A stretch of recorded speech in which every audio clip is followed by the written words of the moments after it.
Hello, everyone. It's Alex Radcliffe from Board Game Co. And today with me we have Amy and Maggie from ThinkerThemer. This is basically the follow-up to my top 10 most anticipated games video that I said I would do a follow-up of top 10 most anticipated Kickstarter games. And in that video, I happened to think about ThinkerThemer, which I've been meaning to shout out for a while, and so I figured why not reach out and try to do this video together with them, as they are also Kickstarter junkies apparently. Although I believe a little bit more Amy more than Maggie, I believe. I had to get Maggie up to speed for this video, Alex. I tag along for the ride. I just enjoy the games as they arrive, so I'm only just learning to I've got my training wheels on with Kickstarter. Yeah, my wife's in the same place. She's very much, some of the games she's excited. So there are certain games, including some on this list, that she is excited to receive. She knows about, she's followed. Others show up on the doorstep and she's like, okay, what do I have to play this week? And it all works out. But before we get into the list, tell us about yourself, your channel, your growth, how you just whatever short notes you want to jump into. Yeah, thank you. Yeah, so we have a YouTube channel, ThinkerThemer, and really we started the channel because, well, we love games, but also because we have really different perspectives on games. We often don't agree on games, even if it's the same game, because we have very different thinkers. Maggie is all about the theme, but that's because in real life, we're kind of like left brain, right brain, where I use a PC, she uses a Mac. She's like a top-down thinker, and I'm all about the detail. And so that's kind of how we approach games, and that's how we break down games in our reviews. I'm being inspired by your channel. So we only started this about 4 months ago, and I watched so much of your content. And then so I started Kickstarter Diaries, which was just really justifying all my purchases. It was just me rationalizing rambling all the money spent. about all the money I spent. And so I'm super excited to do this list with you, because so many of the things that are going to feature on this list, for good or bad, you had so much to do with this. Yeah, you're to blame. Well, you're the enabler. An uncomfortable video here. Oh my gosh. So I very much am an enabler. It's a problem. And I tell this in both of my Discord as well as in some videos, I've talked about how just doing content has had me backing more games, because something absolutely. I would have paid no attention to, oh, that's a game, okay, whatever. Now, because I'm researching it for the channel, I look into it and suddenly I'm like, well, this is shiny. Let's talk about you. It's really gotten much worse as time has gone on. I do have one very important question though. Who troubleshoots the PC versus the Mac when things go wrong? Well, if it's anything to do with editing or anything kind of creative, it'll default to Mac and myself. But I don't come anywhere near a PC, because it's I'm always teasing her about how unproductive she is. And even if I need Mac. to look at her phone for anything, I'll just start activating all sorts of, Bigsby's and things. I'm I don't know what's happening, and I think I'm calling all your colleagues, and so I'm just gonna hand this back. Yeah, I just asked because my wife has a Mac. I'm a very big PC person. Nothing against Mac, just grew up used to it. And I said, listen, because she was very nervous when she got it. She's like, oh, can I get a Mac? Are you okay with that? And I was like, I don't care what you do. I don't like Mac. It's not you, but I'm not troubleshooting anything. That you're on your own. No idea. I can't even navigate. Yeah, no, you can't. Seriously, and it's meant to be really intuitive. I just can't. Yeah, so it's each to their own. Also I'm an analyst, so I'm always using spreadsheets and data files and things, and so just doing that on a Mac would just no. Or I'm just feel your way through it. I can't. I need to understand how everything fits. Yeah. Okay, so with that, let's go ahead and start this off. So I'm going to start with mine. We'll just go back and forth for our top 10 most excited Kickstarters. I will give, for my own list, I'm going to give a bit of a disclaimer, which is I recently did a video that the top 10 most excited Kickstarter games and Kickstarter campaigns in 2020. And in order to avoid overlap, and also because I want to talk about more games, I am excluding all of those from this list. Some of them would definitely be in here. Some of them are not expected in 2021. So with that said, my first one that I'm currently expecting is going to be Endangered New Species. I don't know if the two of you backed this one or paid attention to this one. Did not back it. So Endangered is basically, it's on the lighter side. It's one that this goes back to exactly what I said a minute ago. I was never going to back this. And then I researched it for the channel. And it looked really intriguing. It's a dice placement cooperative game, which I don't think I've actually seen before. I've seen dice placement. I've seen cooperative, obviously. I've never seen dice placement cooperative games. And overall, this one just really appealed to me. It's a little bit on the high side in terms of being that Euro price. It's coming in at for the expansion. Everything else is around $100 or so.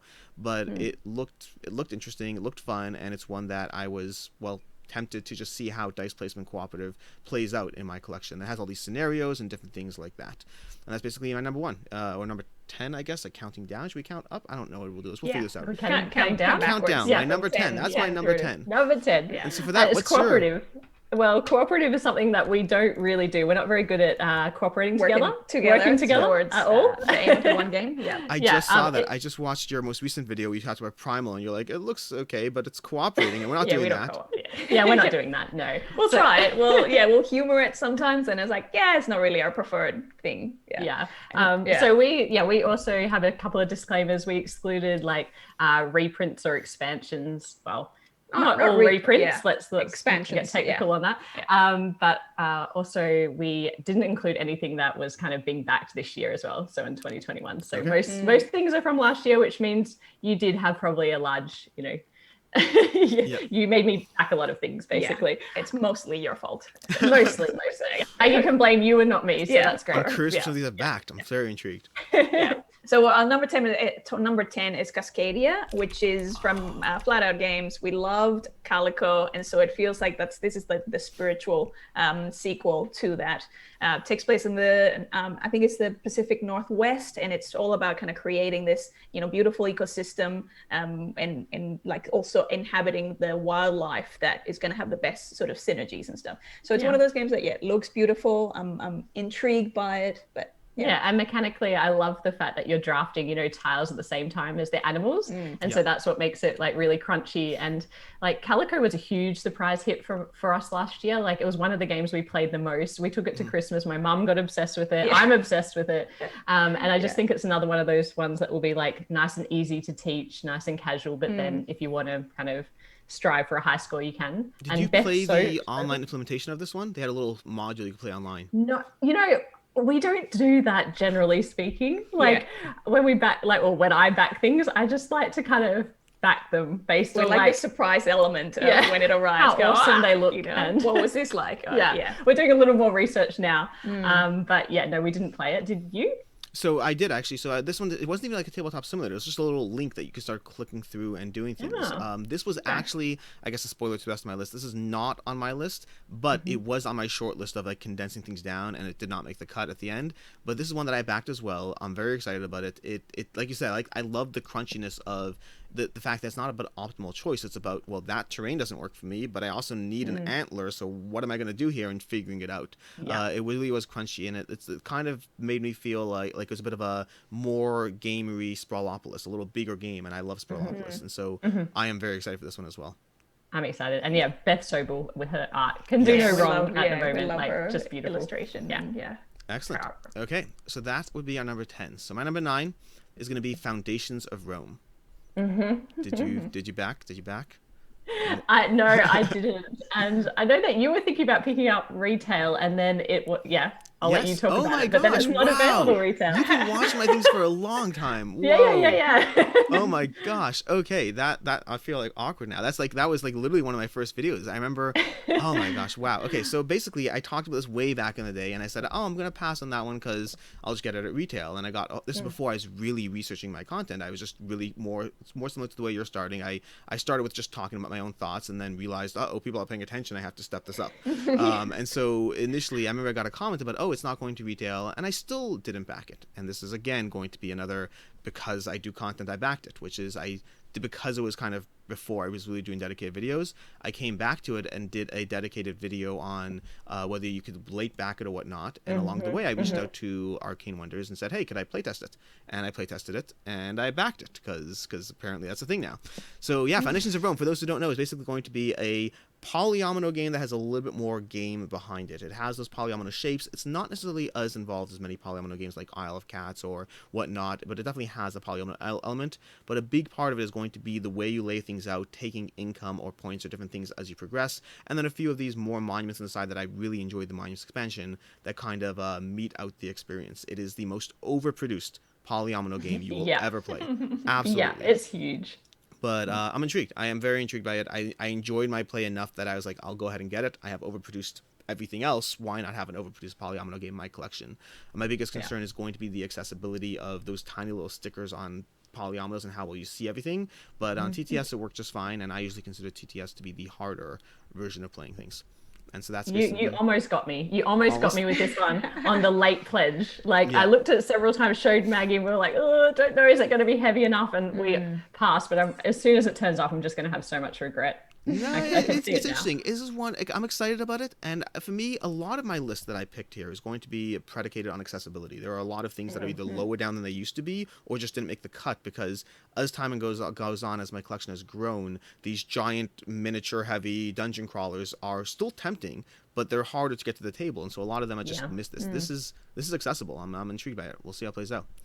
Okay, and so you're number 9. Our number 9. Our number 9 is Planet Unknown, which I suspect will be higher for you. But I'm guessing that it's on your list. But Perhaps. Planet Unknown it got bumped up the ranking, or it got kind of became lower in the ranking, is because Maggie and I had to share all of my most anticipated games with negotiate Maggie. the ranking. Yeah, and because it's a little bit abstract, if you don't know what it is, it's a polyomino tile laying game where you have different planets, and they can actually be symmetric or asymmetric. Yes. But the Lazy Susan with the polyomino tiles. I mean, that was like instant back right there. It was just, I actually think that they got so many people in the deluxe version that they're not printing the regular version now because everyone was just like, all about that turntable. Speaking of mistakes that I got wrong, yes, that's another one.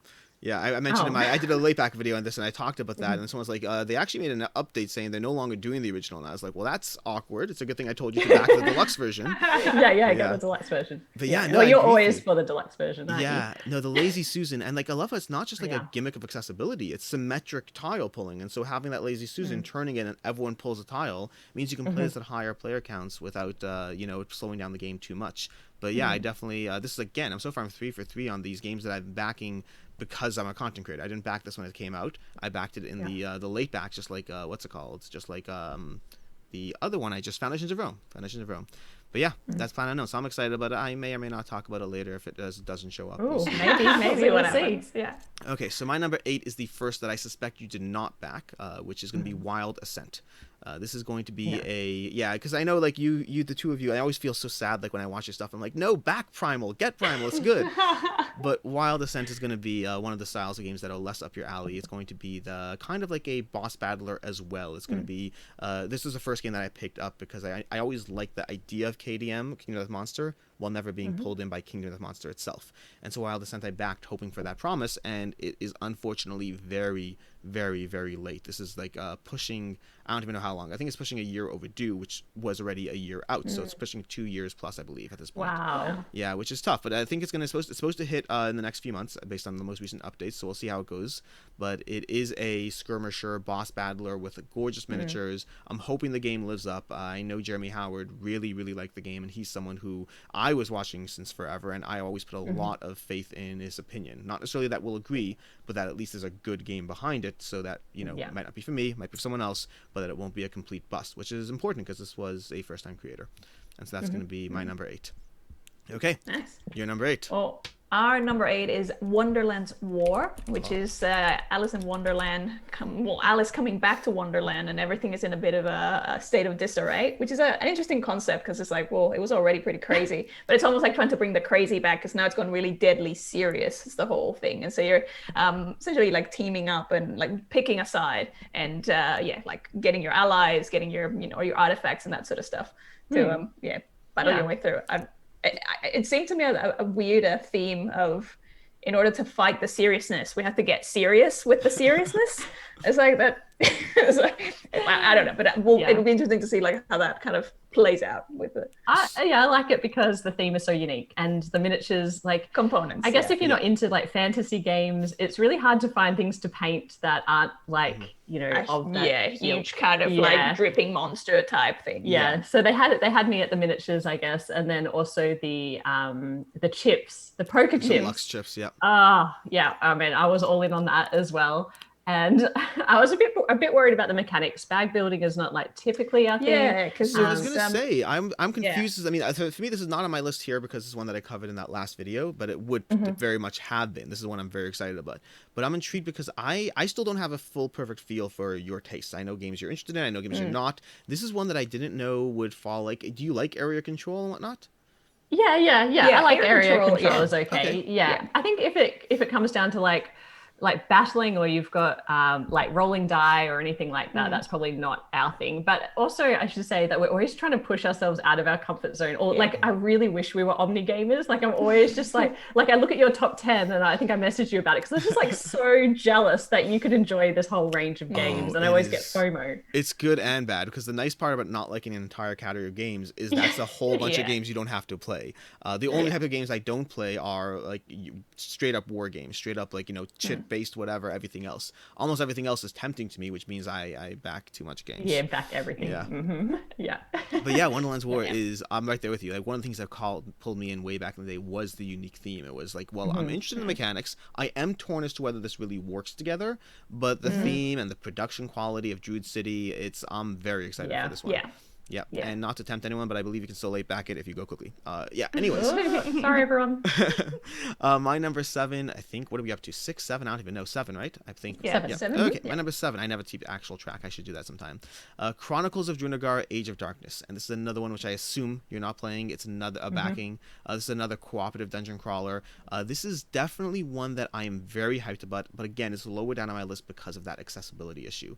The aspect of, sure, you can jump right in, but there is a campaign that goes on. There is like, you know, scenario after scenario, getting it all set up. It has this 3D terrain. It's a dungeon crawler with 3D terrain and characters and leveling up your characters and abilities and everything else. Lots of stuff that I like, but competing with lots of other games that I like in this genre. This is going to be another one that I got because of Jeremy Howard's opinion, that his opinion, I shouldn't say that his opinion cemented it for me, that seeing that he liked it, he's even in the game as a character. So he very much pushed me. Is he actually? Like, he's in the oh, game. that's amazing. Cool. Yep. I can't remember the character's name. Let me see if I can find it here. It was Jahin. So he's a character in the game with his own miniature, and it's done well too. Not like one of those bad ones that you're a little cringy, but like, done pretty solidly. So yeah, I'm interested in the game. I'm very excited to see it show up when it actually does, and to start seeing whether it delivers on all those powers and abilities that I enjoy so much, and whether it's good enough to actually really dedicatedly hit the table amongst so many other games. And that's my number 7. And your number 7? Oh, number 7 is Perseverance 1 and 2. Oh my gosh. Which Mind Clash games, really intriguing. The idea of having, you know, kind of in Castaways where there's dinosaurs there, and then between 1 and 2, it's kind of like time has evolved, but there's the same central mechanic in both. And the designers, of course, like David Turchi, everything that he's doing is just amazing. And then it's also the designers of Tricerion and Yedo as well. So it's like, you just know it's going to have a lot of thought put into it. And then, the Kickstarter was pretty compelling. It's like the magnetic box and then magnetic boxes are everywhere now. I just feel like I've seen them. It's like they're the hot new thing. And I'm still, I don't think we have anything with a magnetic box yet. So I'm still yet to be convinced as to like, what's the advantage aside from just like, ooh, it feels kind of cool. I feel like I must have something with a magnetic box. It is cool. Like, it's definitely cool when you, like, I've had some games with them. Can't remember a single one offhand, but it is a little clip and like, and this works nicely. It's completely overkill, unnecessary, but it's yeah, there's a few of them coming, I think. But dice placement as well, and love dice placement, so I'm kind of excited about it. I'm not sure what to expect because it's quite strange being across 2 big box games, so that probably pushed it a little lower than what it would be if it was probably just one standalone game, because I'm just not sure about the concept yet. I'm curious about like having then this experience of, you know, you've got the storyline of the Castaways, and the 2 games appear like they're going to be 2 stages of the storyline. So I think, I feel like if you get both and you enjoy it, it's like, great, I have a bit more of the story. If you hate it, it's a bit like, ugh, now I've got 2. Now I'm like stuck with this. It is interesting, the collector's aspect, because it's not like a set like Yvonne, Dvan, Yinch, Sarah, or any like Alia box series, any of those. This is like literally you got it all condensed. So it's like, well, I really like that one, and this other one seems halfway decent. It's always fun. And there's 3 and 4 to boot, so not yet, but there will be 3 to 4 as well. This is one that I use a lot of my self-control and chose not to back it, but I am interested. I have too many other games in this. I have too many heavy games, Vital Lacerda games and Mind Clash games that I really need to play and just aren't seeing the table fast enough that I just said, I will get this one day. I will do what I need to do, but I just need to play Anachrony first. I need to get that to the table. But I love when you have like a strong day like that. Oh, where they're you're just few like, and far. I'm gonna say no. Yeah. They're few and far. Willpower day. Yeah, I mean, it helps that I know that the game will be available. I might have to pay a little bit more in order to get, because they were competitive. They really started adding a lot of stuff. They added all those soldier sculpts at the last minute, the 64 extra soldier miniature. They really listened. I mean, this was a really well done campaign in terms of the way they listened to the feedback backers gave them, what people wanted, and adjusted and iterated around that, which was pretty nice of them. Yeah, and they had the wash option, which I turned down because I'm like, no, I'll paint them, but probably I now regret that choice. Every time The I turn on queue a wash. of things to paint. Yeah. Okay, my number 6 is going to be another one, and I think we're just going to start phasing through these. They were mostly lower down the list. It's going to be Oathsworn Into the Deep Wood. This is another gigantic cooperative dungeon crawling experience that honestly wouldn't have even made this list, except I just got to play it on TTS with the designers, with the company, and after I backed it already. And so it was really solid. It's another boss battling experience where you have a bunch of adventurers slowly taking down a boss as you go through different mechanics or cards or different reactions and things that will happen. You have to sit there and try to work together, and it has this very interesting, unique cycling mechanic where every time you play a card, it goes to a zone, and then the cards slowly shift around, coming back to your hand at varying stages depending on the card. So some cards will come back pretty quickly, more powerful cards will come back later. It's just a slow cycling around your board. And it was really actually solidly compelling playing it online, and it went from being, that game that I backed that I'm excited for, to that game that I backed that I'm excited for. I still have that reserve aspect of, will this hit the table enough or often enough in comparison with other games? They will have standalone scenarios, which gives me some hope it will, but it's at the end of the day, it is a gigantic narrative experience, and I'm someone who keeps looking at my Gloomhaven box and wondering when I'm getting rid of it, because I just don't play it, even though I like it. But yeah, that's gonna be my number 6. Well, funny story. I did back this game, and because you let Rena have honorary mentions, this is my honorary mention actually, because this was directly because of you, because you really sold me. I think you were like saying about how, even though it was a first time publisher, it made $2 million, so how could you go wrong?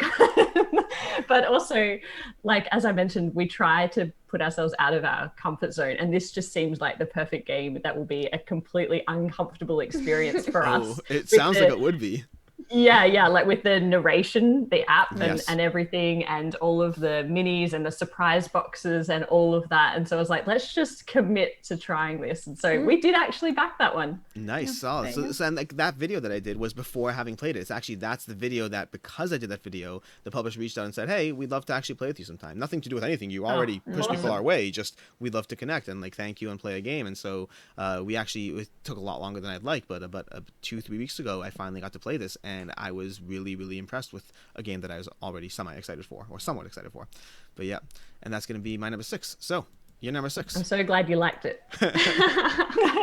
So our number 6 is Ankh, Gods of Egypt. And I think what I love the most about this, like, this is probably, and I don't know if this is intentional, but when I was reading through the theme, this is the one that made me like laugh and giggle and want to explore even more, because it's like these Egyptian gods, which is like you play as Egyptian gods and you're fighting to stay relevant. Like, so it's like people are forgetting about you, and it's like, what do I do to not fade into, the ether?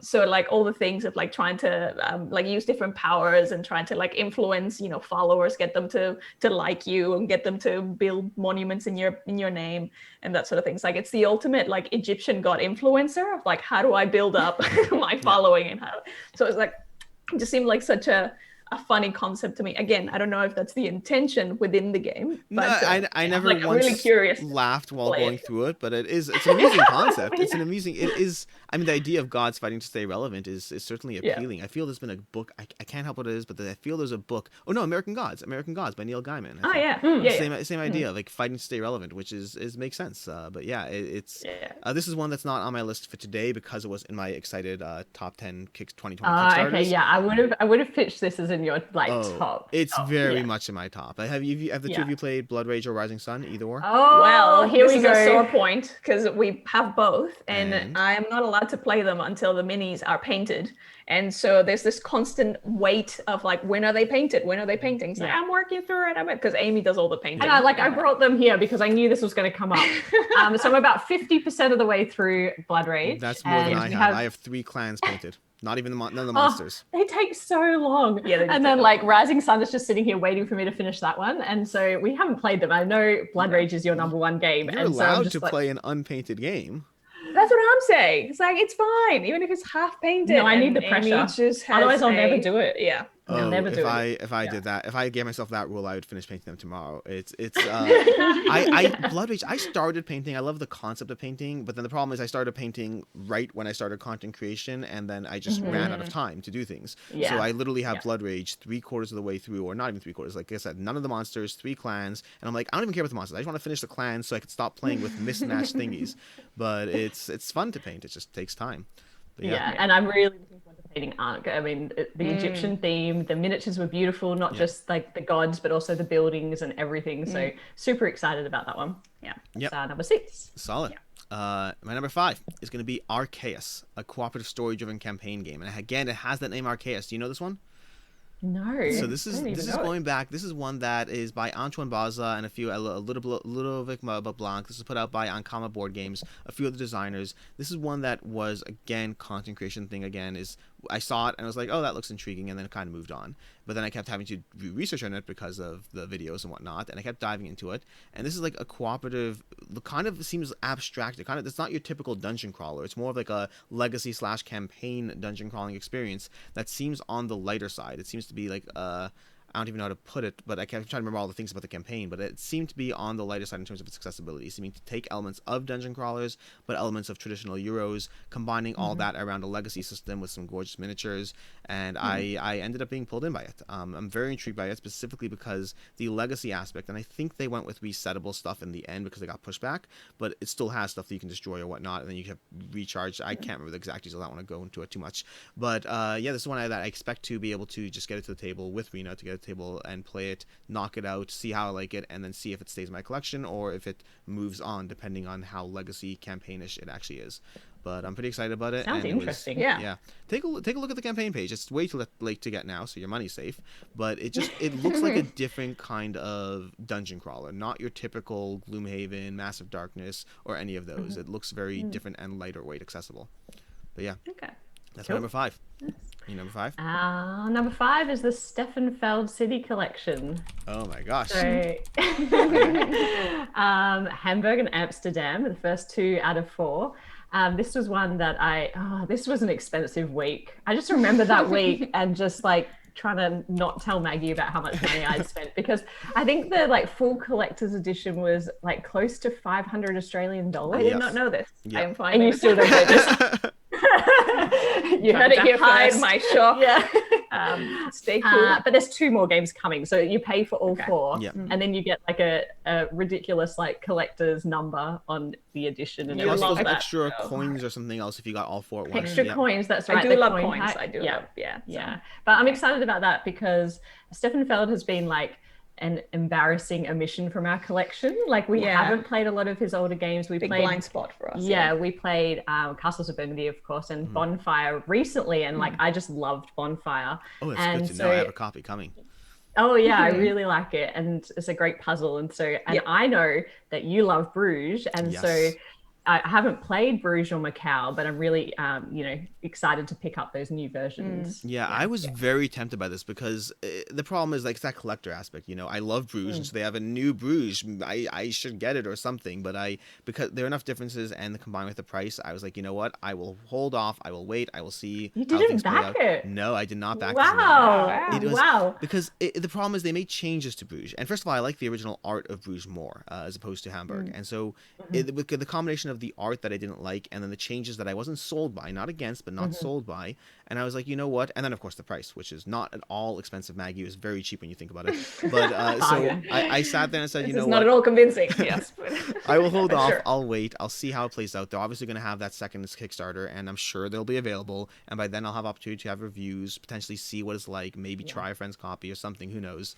But I mean, Bruges was in my top 10. It really moved up this year. I really love that game. Macau is one that I no longer own, but I was actually more interested in backing this because of Amsterdam, because of Macau, the re-implementation. Because the changes there, that one is one that I actually got rid of. And so the changes were like, well, you know, maybe whatever. And I did like it, to be very clear. Macau is great. It's just that there's a lot of games, and Stefan Feld already has like 4 or 5 games in my collection, and I'm always fighting for spots. And so I'm intrigued to see what the next batch will be, as well as I think one of them is going to be a surprise game, and one of them is going to be... One's New York. One's New York, which is re-implementation of Rialto, I believe.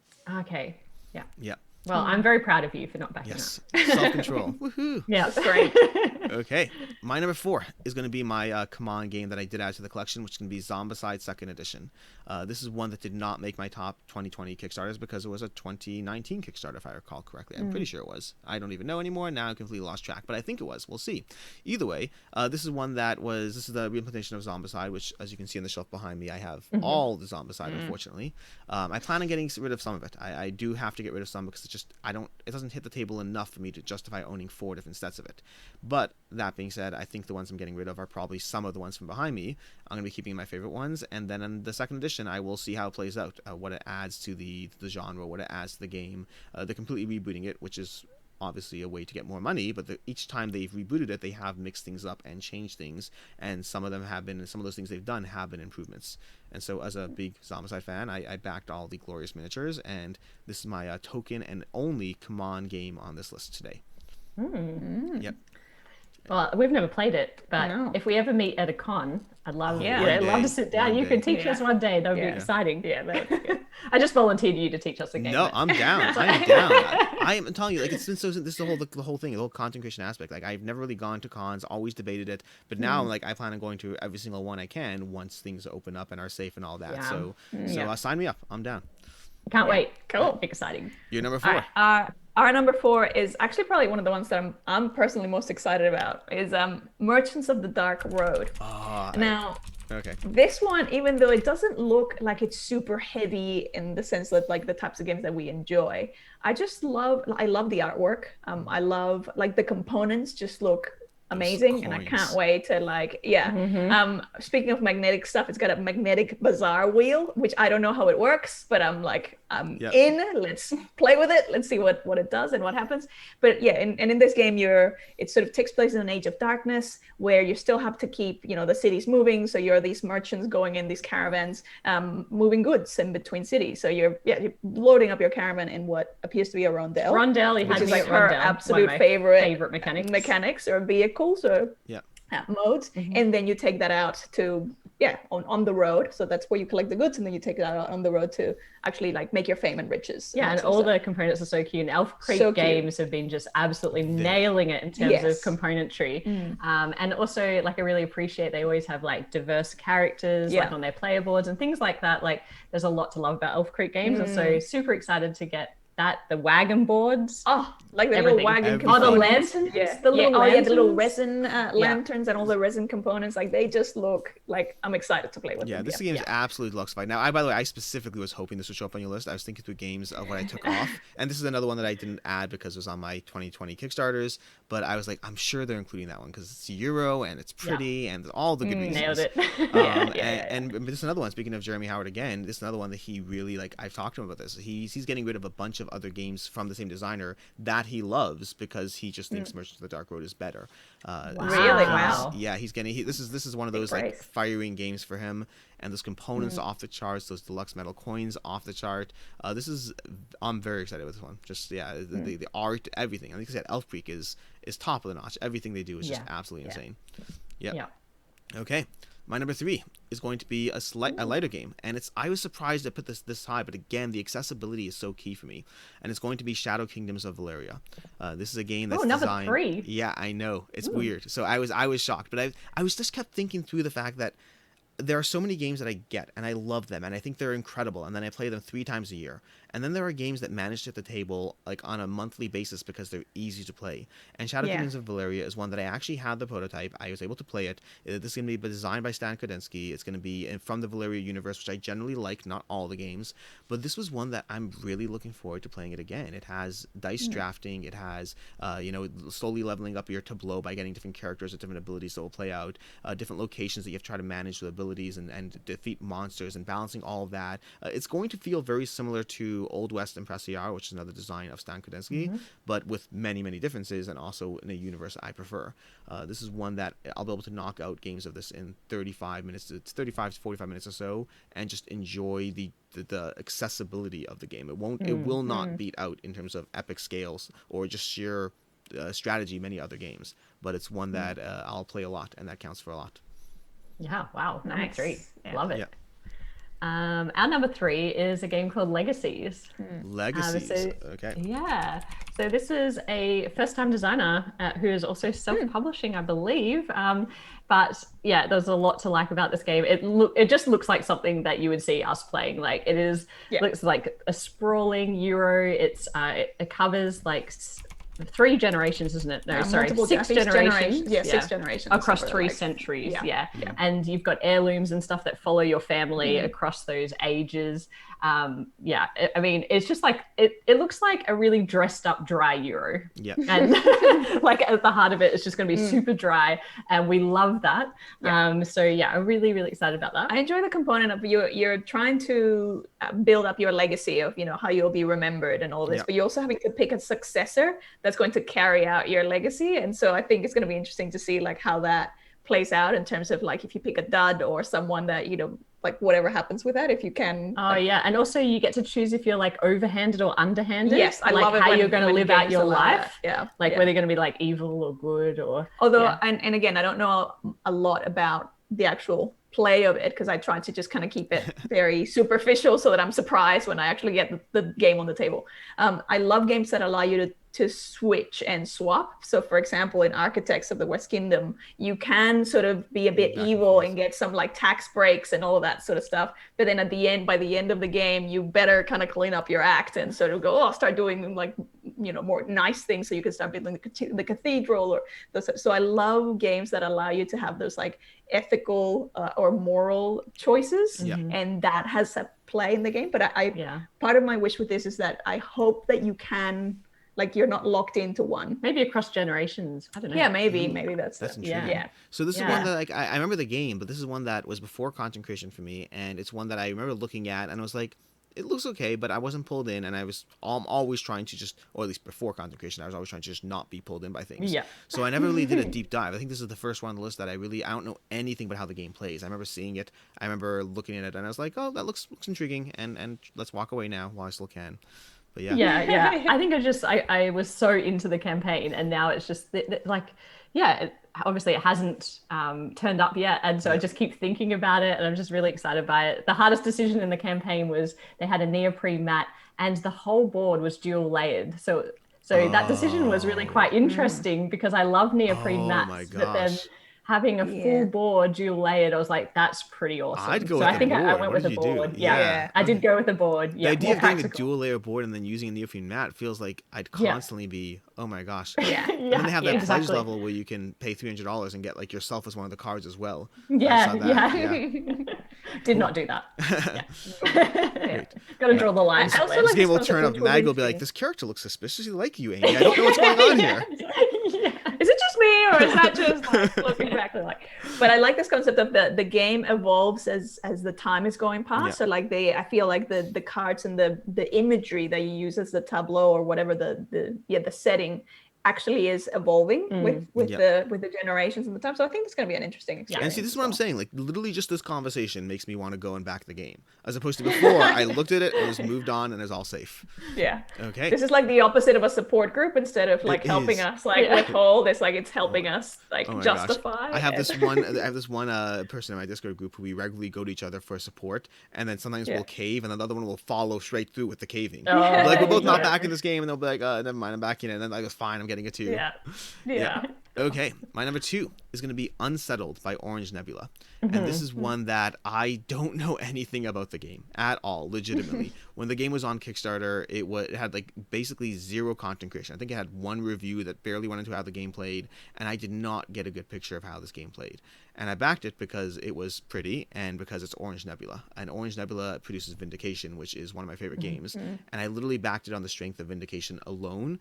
And this is I'm just excited. I don't know if it'll deliver at all. tell. I have no idea. I'm completely prepared to be let down. That's part of the Kickstarter journey. Is the similar to yourself actually. Like one of these things I got is as I've gone into content creation, I don't always play TTS games and I don't always read the rule books because that's not part of the process I go through. And so I don't mind being surprised. There are other factors that go into my decisions, and this one involved knowing nothing about the game at all or how it plays. That's basically that was it. It was just a pretty game. That's the surprise and delight. Yeah. I remember this campaign really well, and the bright colored boxes, and I remember it's got quite an interesting mechanic. I can't remember too much about it, but it sticks out in my mind. Yeah, it sticks out in my mind. But that was quite a little while ago. Has there been any updates? I don't actually. Let me go take a look at the update. I have no idea what the update is. This is one that it was just at the end of 2019, so it missed my 2020 Kickstarter list, and it looks like as of January 8th, 2021, we see time dilation, last update, production, partners. I don't see anything specifically magical, but about specific dates. But it seems like there's still progress. They're showing us pictures of all the expansions. Get ready, ONEB fam. There's probably something in this. I'm not reading through an entire update on this video.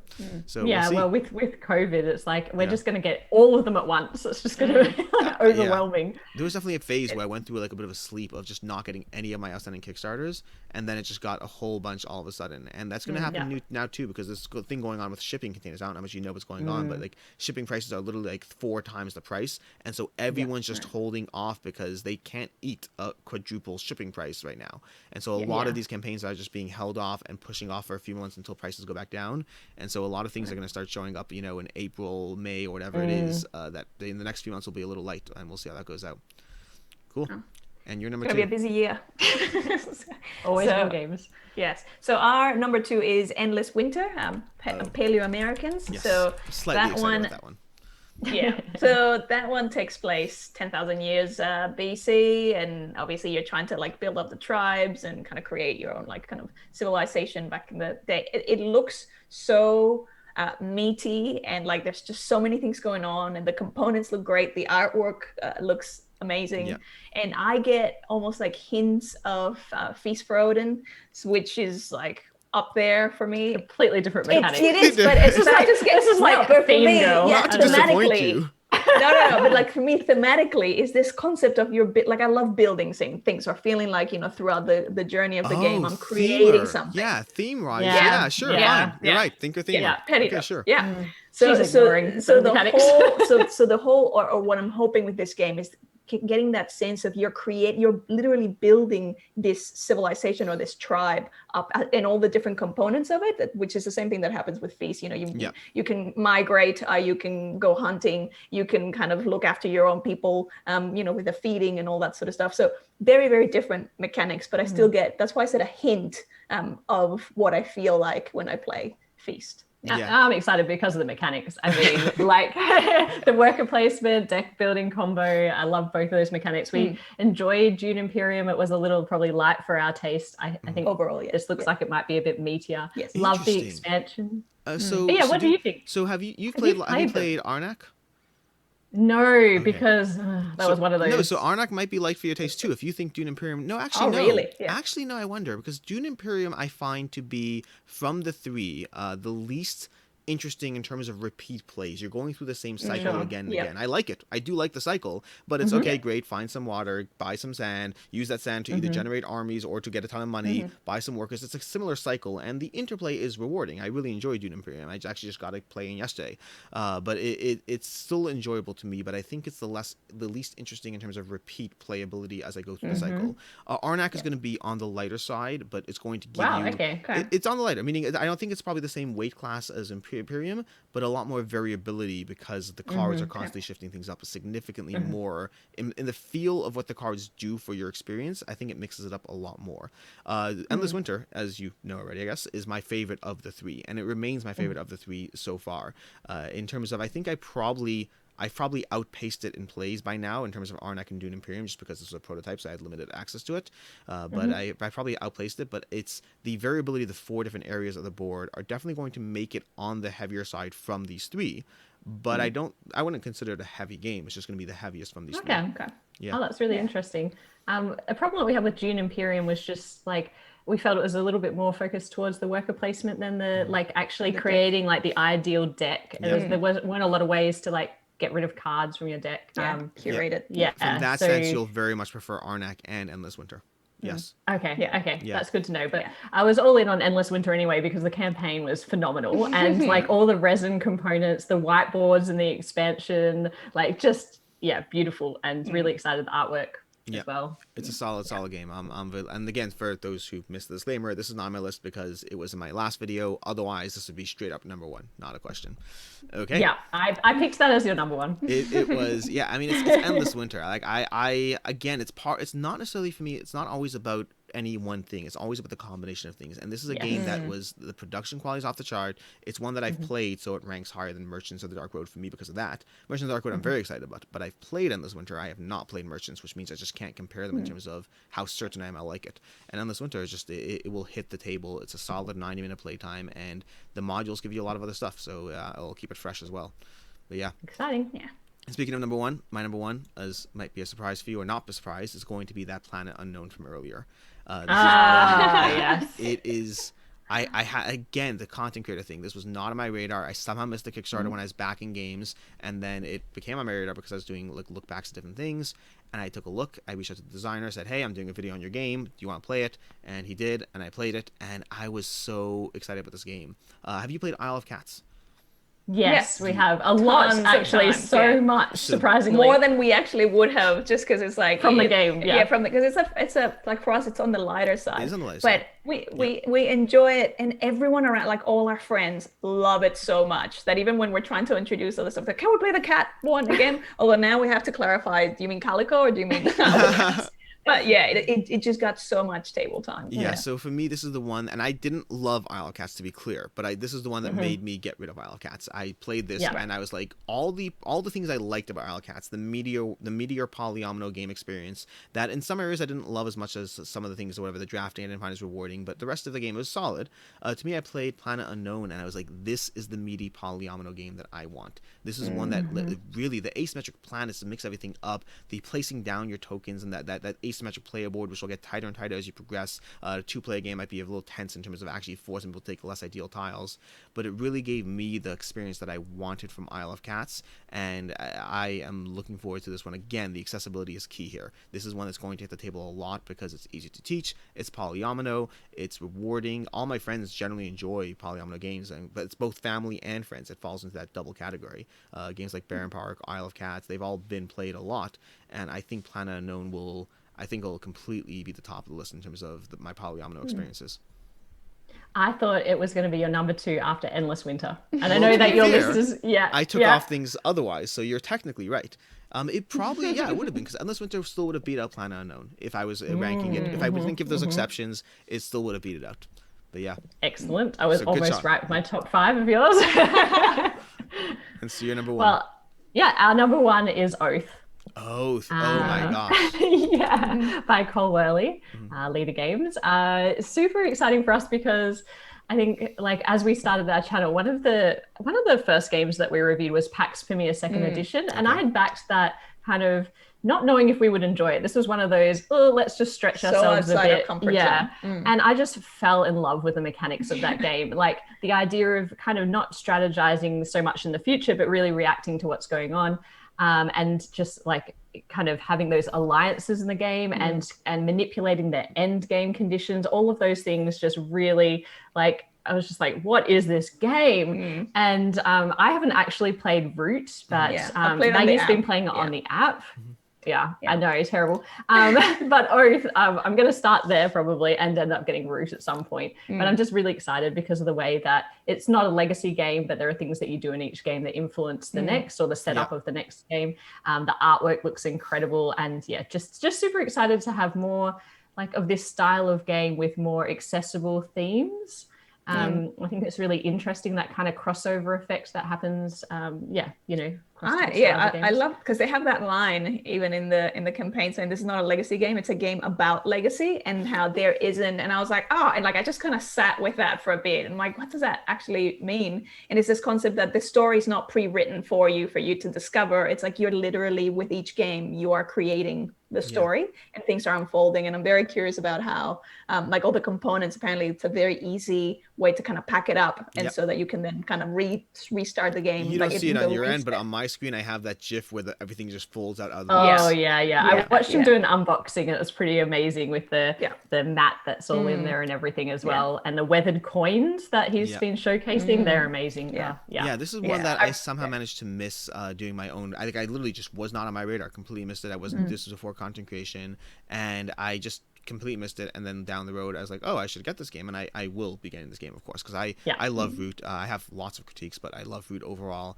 But this is one that the idea of the game that remembers itself is so intriguing, and if it's not just a gimmick, which hopefully it's not, then that just means every time you walk into the game you're like, this, it feels legacy-ish but without being a legacy game, exactly what you said.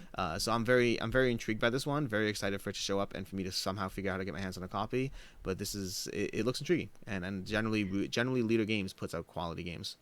Yeah, absolutely. I'm curious also because really they have this whole thing where like it's going to be very easy for you to keep going even if you don't have the same playing group. So it's like even if you want to keep it going by yourself and then bring in someone else and shift the game around, like really curious to see how that will unfold. Yeah, we'll see. But that's basically it. Those are our top 10 most excited Kickstarters. It's been fun. This has been a list. That was awesome. So again, for anyone who's not, I mean, there'll be a link down below, obviously. Hopefully you figured that out at the beginning. There'll be a link down below to check out ThinkerThemer's channel. They talk about Kickstarters and games and reviews. They do reviews and a whole bunch of other stuff. And check them out. I've been, the reason they're here is because I like watching this stuff, and so I invited them here. But that's basically it. I've been enjoying the channel the past few months and figured it's time to talk about Kickstarters together because we both do that apparently. But that's basically it. Yeah, I mean, I just had the best fangirl moment. Thank you so much, Alex. I love your channel and very happy. Thanks for inviting us to be here with you. Thanks for coming. This was an absolute blast. And to everyone else, Alex. have a good one. Bye, everyone. Bye.